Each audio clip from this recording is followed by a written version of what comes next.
Welcome to Fatherhood Friday. Today we're talking about something kind of interesting. Might not be so great for your younger kids to listen to, so maybe pause and put them out of the room or something. But if you've done that, we're going to talk about sex. We're going to talk about how you can communicate to your children the importance of sexual relations. Not just the importance, but how to talk to them about the birds and the bees. What are the ideas we have? What are the things we've done wrong? What can we do better? We're going to talk about that today on Fatherhood Friday.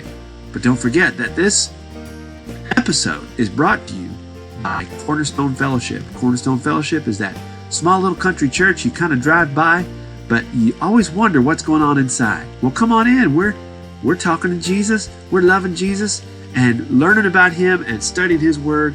And we just would love for you to be there. So you can find us online at cornerstonefellowship-ga.org.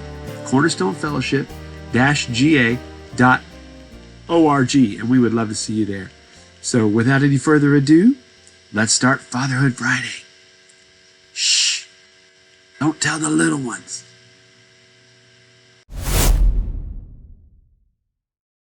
Well, hello, everybody. Welcome to Fatherhood Friday. I'm here with two of my brothers on the panel tonight.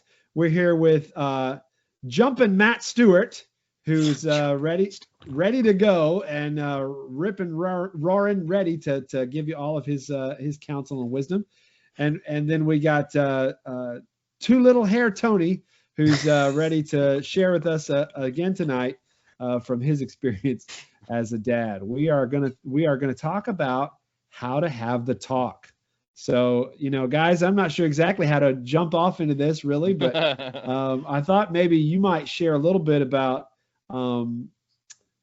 your experience, like when you got told about the birds and the bees, and then maybe we can share a little bit of insight with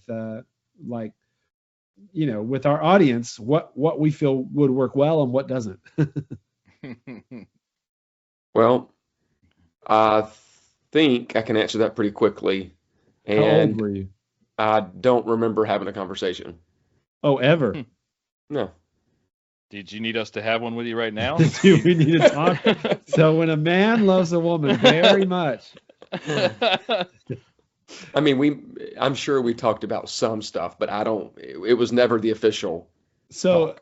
It doesn't seem to have hurt you that much. I mean, you have 6 children. You're still figuring it out. Yeah, you figured something out. And didn't have and saved It's myself not from in the marriage, water. so It's not in the water. that would all just be God's grace, I guess. I guess. And his help. Maybe so. Well, that's really, really interesting. I did not realize that. Yeah. Do you think that hindered you? I mean, maybe this is something that our society doesn't really need to do. No, I think it's important. It is important. Okay. Yeah. I mean, I agree. I just, willing to consider other options. Tony, how old were you when you don't consider that one. Don't consider that one. How old were you, Tony? I don't remember. It had to have been probably 6th or 7th grade. I think we had. I went to a public school. The public school had a health class that we had to get special permission slips to go attend.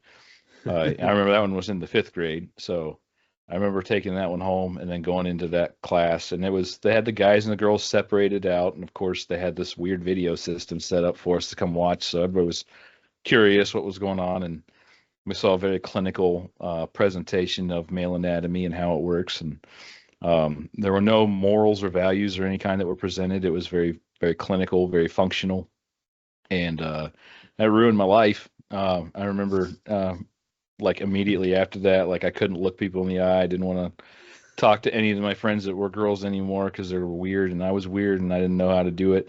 And it kind of forced me into a little bit of into puberty, I guess, a little bit early from where I was probably ready. But a couple years later, my dad was having he used to deliver vehicles as kind of like a side hustle, and he was running a car I can't remember from where to where, but it was a pretty long road trip.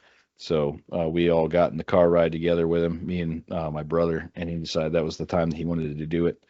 The problem was he jumped into it about 45 minutes into the car ride, and so we had about 7 hours after the talk to awkwardly process what he just told us. So it was very quiet for a very, very long time.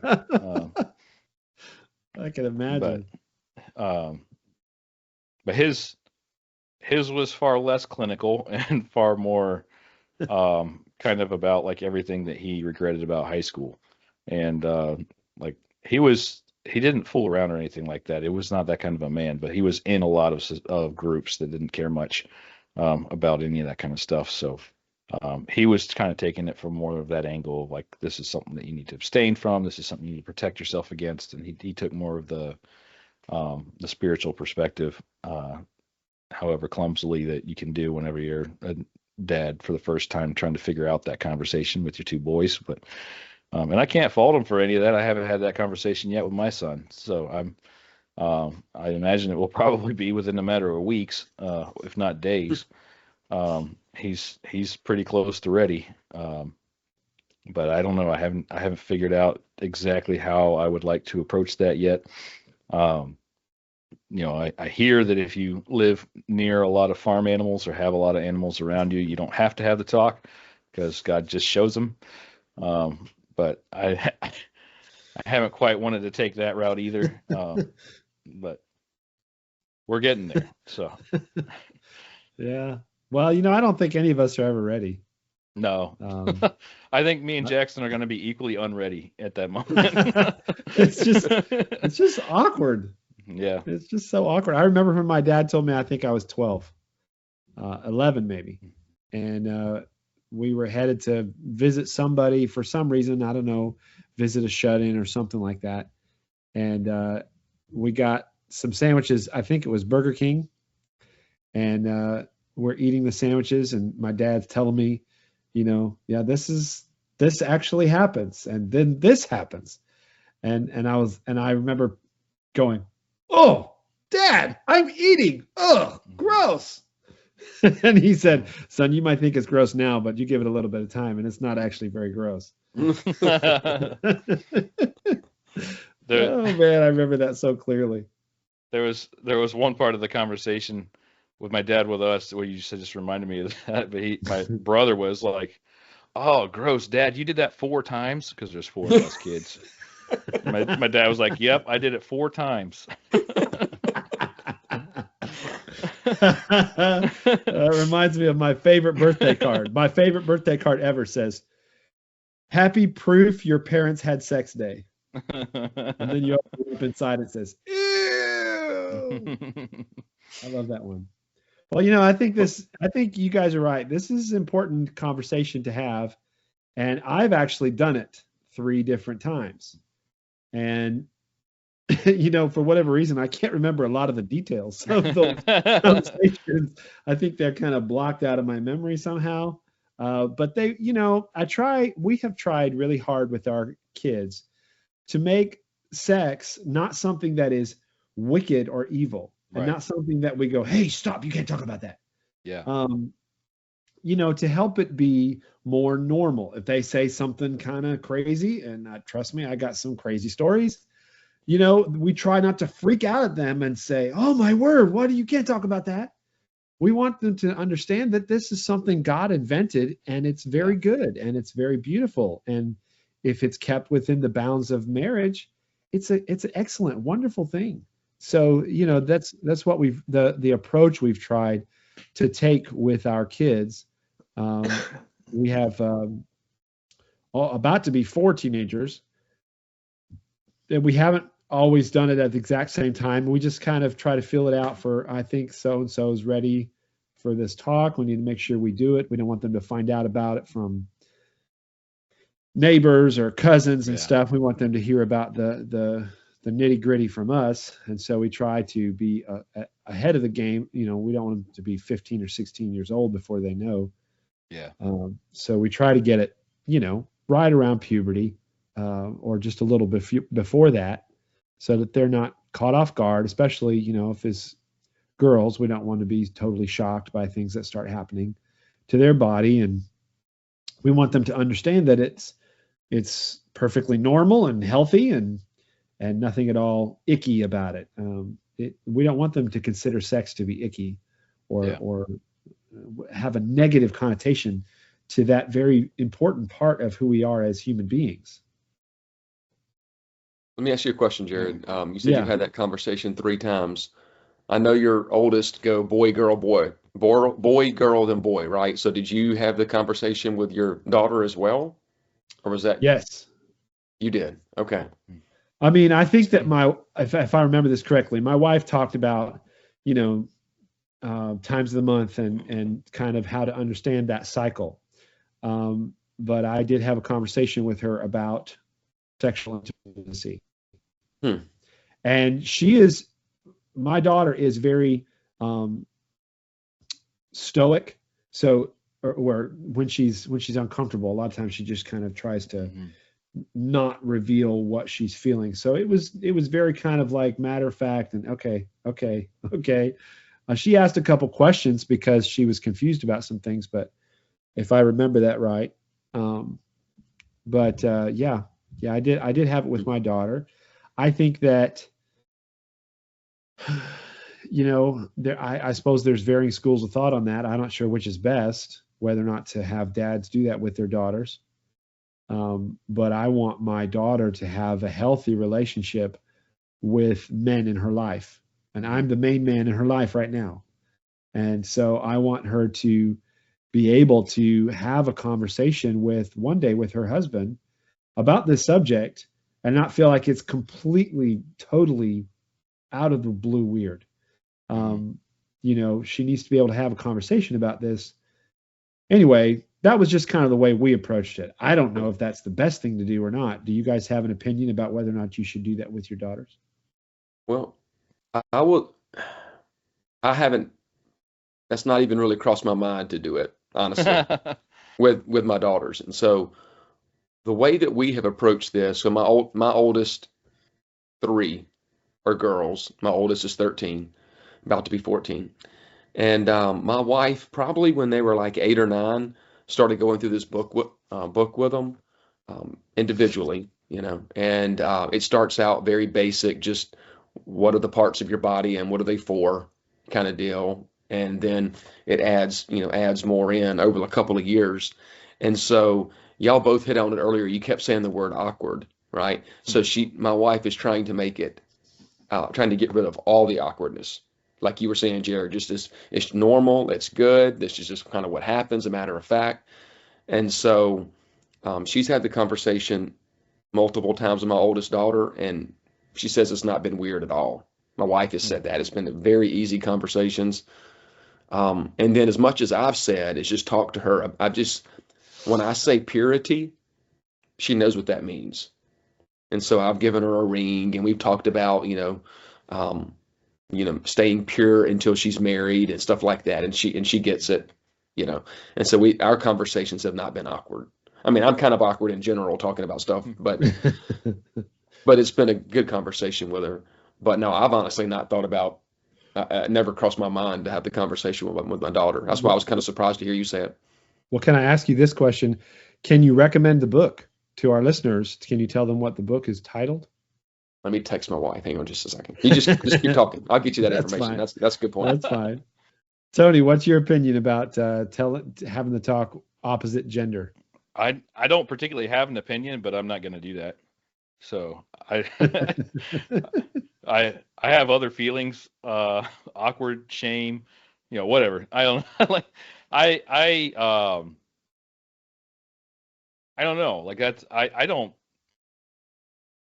There is absolutely nothing that would red flag me in like a moral sense as to why it might be good or bad, one way or the other to do any of that kind of stuff. But just knowing, my little girl's personalities, like that's definitely something that I would not succeed in an attempt there to maintain some sort of a relationship with them that wasn't weird and awkward forever. I think that letting mama handle that would be best for both of us. But Well, Well, Jared, I'm sure that your wife and your daughter have had other conversations since, Oh kind of yeah. going into more detail. Oh yeah. Okay, Yeah, absolutely. I I thought mean, so. I don't remember if I think, I sort of introduced the subject a little bit and explained some things, but yeah, they've continued to have conversations um, about it and, trying to make sure that she is well informed, you know. And of course, we No. encourage her to be pure and encourage all of our Yeah. kids to remain pure and to be, um, the scripture says in First Thessalonians, I think it says to let everyone maintain their vessel in honor. And I really do think that's talking about sexual purity, Hmm. to be honorable in their bodies toward one another. And so, yeah, we teach our children to do that. We haven't really used a book or anything. We haven't used a pattern. We just have tried to um, make sure that it's not a subject that is taboo. Oh, you can't talk about that. We don't want to have a Victorian era mindset about sex. Oh, you don't ever talk about it. And Mhm. husbands and wives, they sleep in separate bedrooms. And oh my goodness, that you would even ever consider the fact how the human race survived the Victorian Mhm. era. I do not know, but somehow or another, they figured out what to do. Um, so, but that was just, that was a big focus, I think, for us, was trying to keep it from being taboo. And then when we I talk about it, just trying to say, hey, this is facts of life. This is what happens. This Yeah. is how it's done. Tony, I'll turn this over to you in just a second. I'll tell you this funny story. Maybe this is a good time for commercial before the funny story comes. Hey, folks, I want to tell you about 7 Weeks Coffee. They are a company that believes every life is worth fighting for. When you purchase 7 Weeks Coffee, you're directly helping to fund their network of over 750 pro-life organizations across the country. That's because with every purchase of their delicious coffee, 7 Weeks is donating 10% of that sale to pro-life pregnancy centers that reach women and men in crisis every day.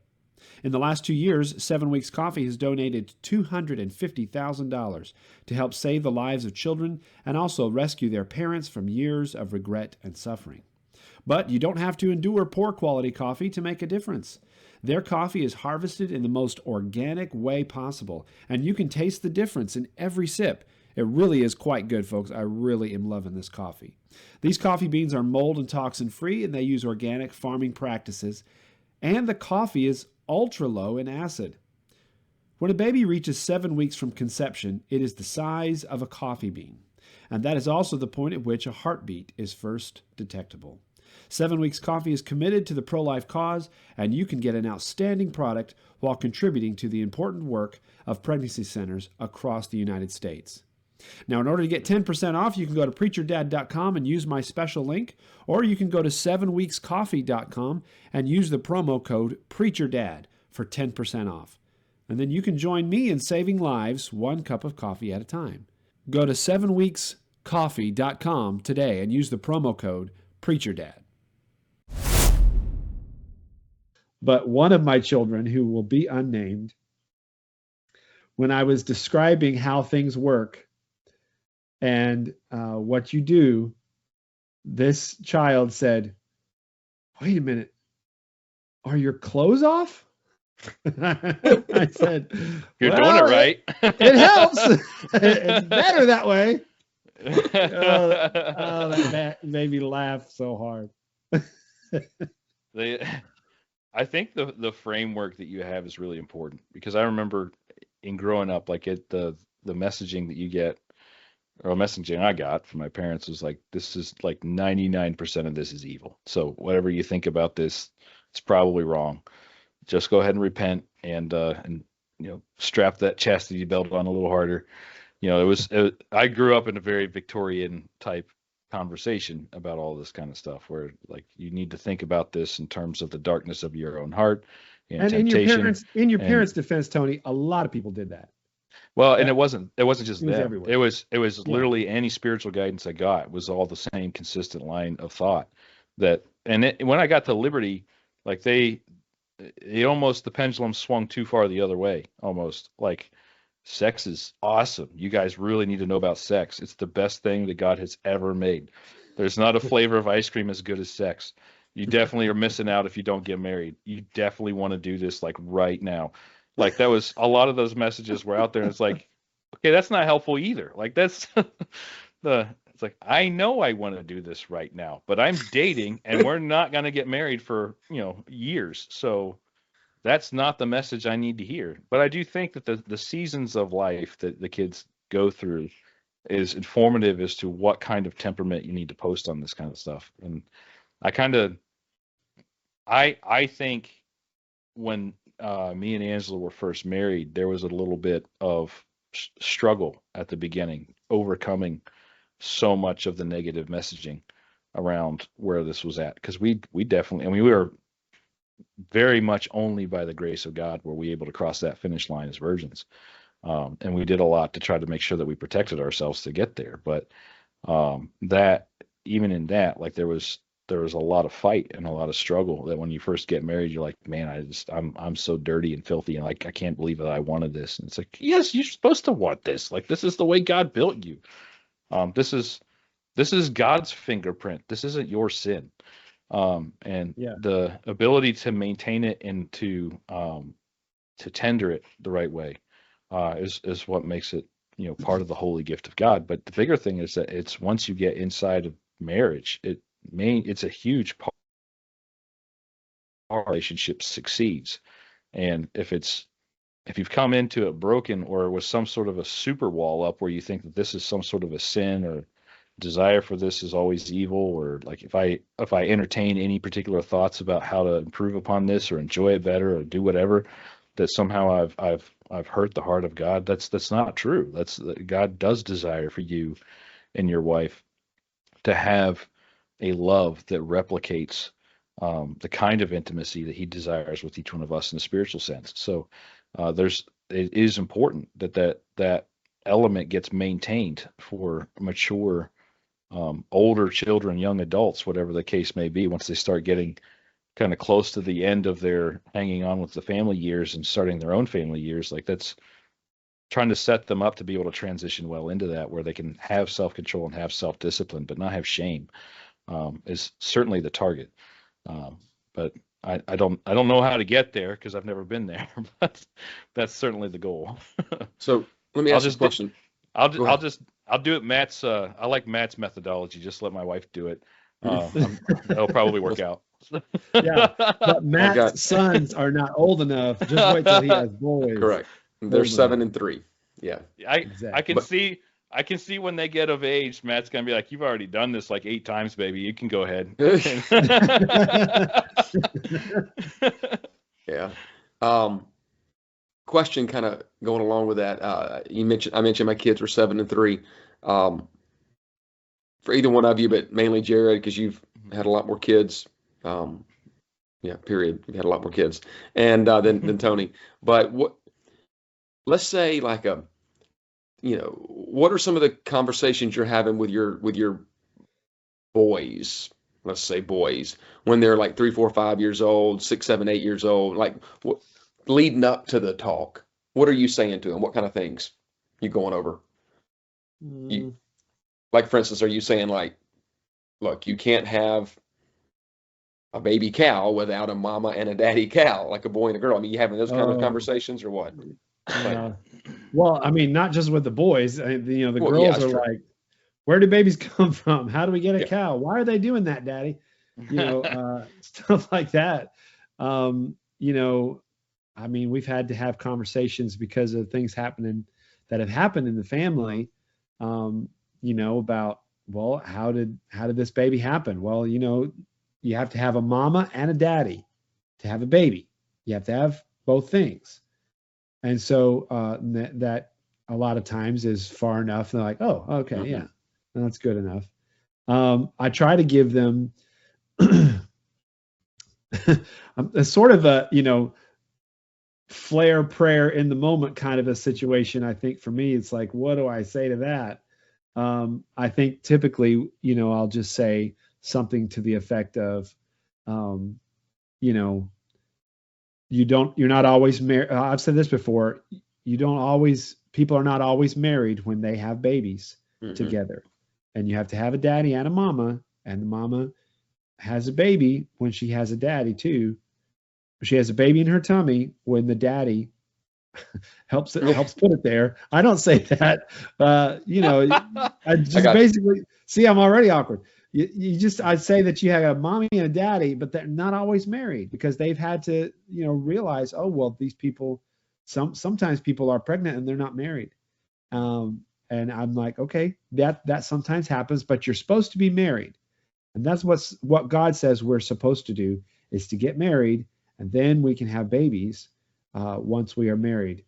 And that's usually about as far as it's gone before they're of age to really understand. And I have a 10-year-old son who's he's very observant, but he's not always talking about those serious things. So I know he's paying attention and probably learning things. His older brother has probably told him some things he shouldn't have.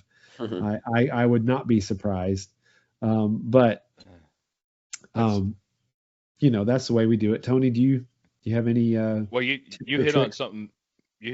Just something that you said there has been a concern of mine. Like I know,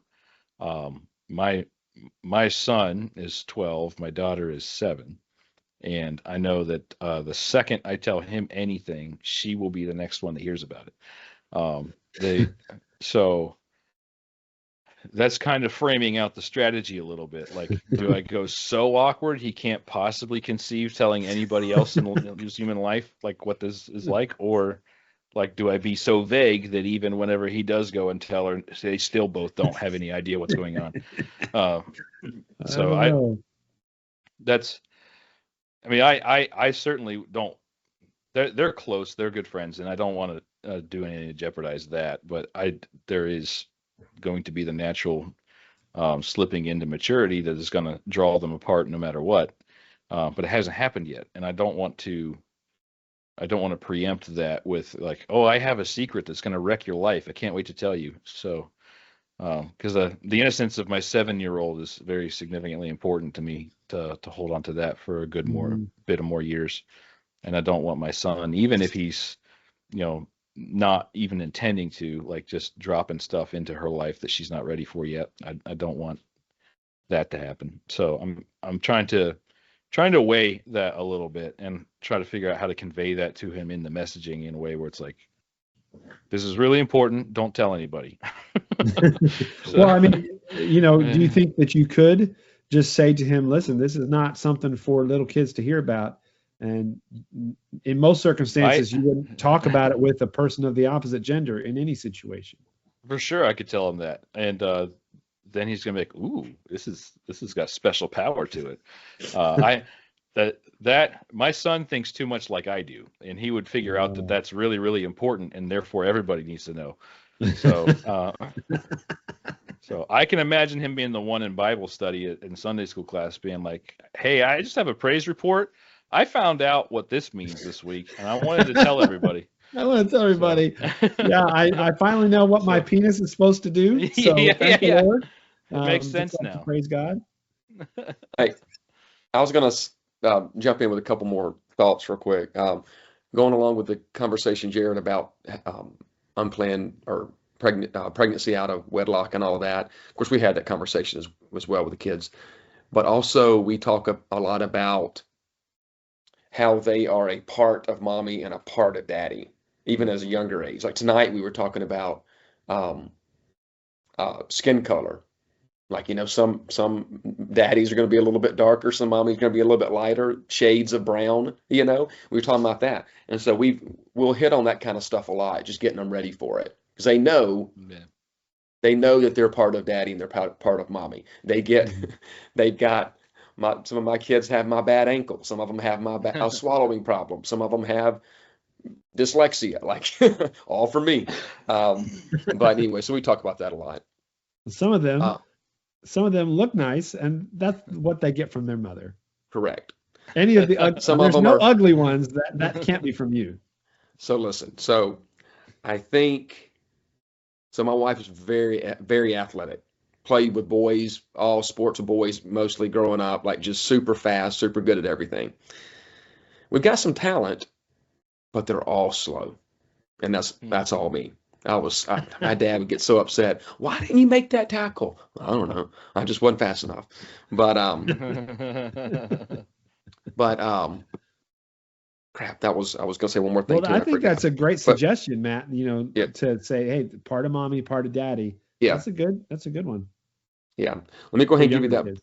Let me go ahead and give you the book. Yes. It's called The Talk by Luke Gilgerson, Gilkerson. Is 7 lessons to introduce your child to biblical sexuality. She says I this is like the it. first one. It's by the guy who has covenant eyes. Same guy. Okay. Yep. Cool. Well, So thank you. Maybe we can get them to sponsor the show.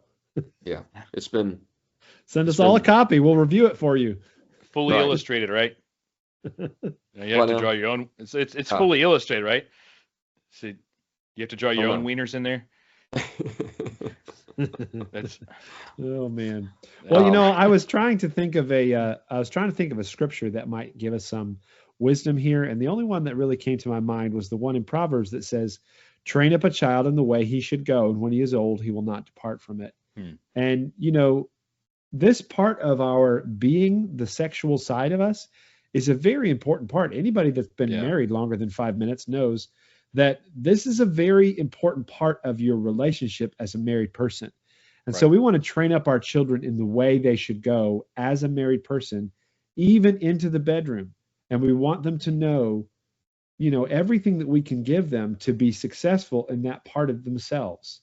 And so I think it's right and godly and good for us to prepare them for that, for us to lead the conversation and not to just have one and done. I mean, it's more conversations, especially as they, are engaged and come close to marriage, we want them to be ready for that wedding night and it not to be just a horrible experience. I've read some books that those wedding nights were awful, but we want to prepare our children well and train them up in the way they should go.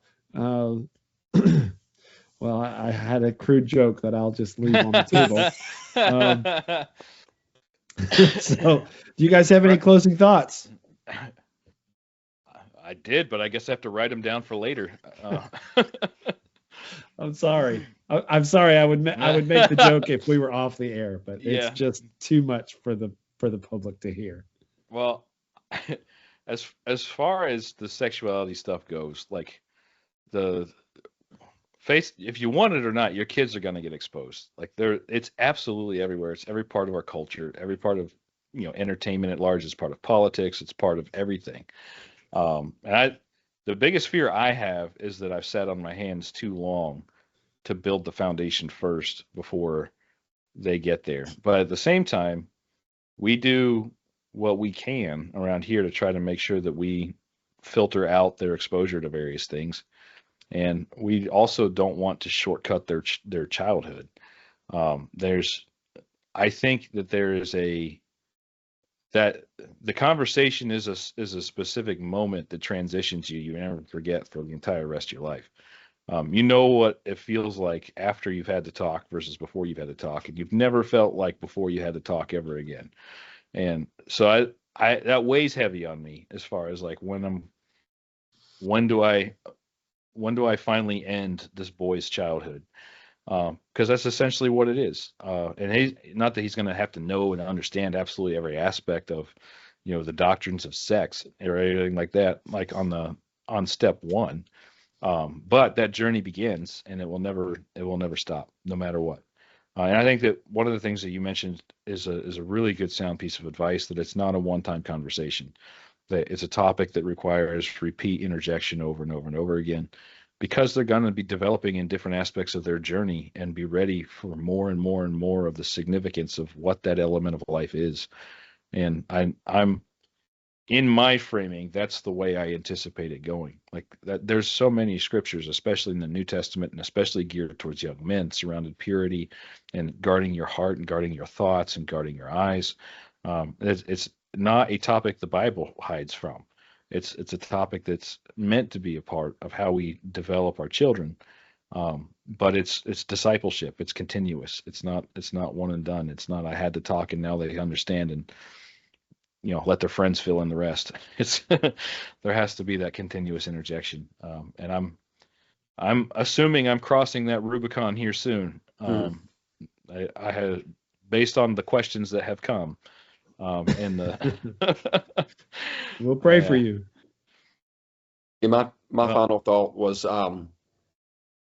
as we're talking about having these conversations multiple times, but don't let that be the only time you go into your room and sit down with your child and have some deep conversations with them. Yeah. Like we need to be, like my wife does a really good job of meeting with our girls like weekly for 30 minutes and they just talk about whatever, so those type of conversations need to be happening.